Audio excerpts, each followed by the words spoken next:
Late career layoffs are skyrocketing, and the psychological impact goes way beyond your bank account when you are laid off at a later stage. So I want to talk about some of the effects that don't get talked about enough when you are laid off late in your career. So the Wall Street Journal wrote an article about how people age 55 to 64 take 26 weeks to find a new job versus about 19 weeks for younger workers.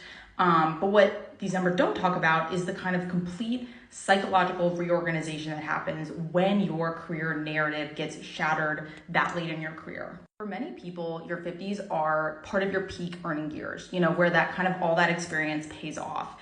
And what many people are discovering is that that experience doesn't potentially protect you from cost-cutting measures.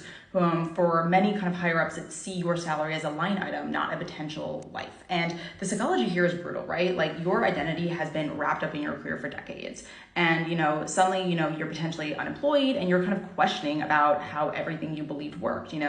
Did all of this matter? Was the loyalty worth it? And this move isn't just affecting people's retirement timelines, it is changing how people think about money itself. When you realize that your retirement contributions might get cut short, you kind of start questioning the entire narrative and you're already so far down in your career, it can feel like a big identity shift.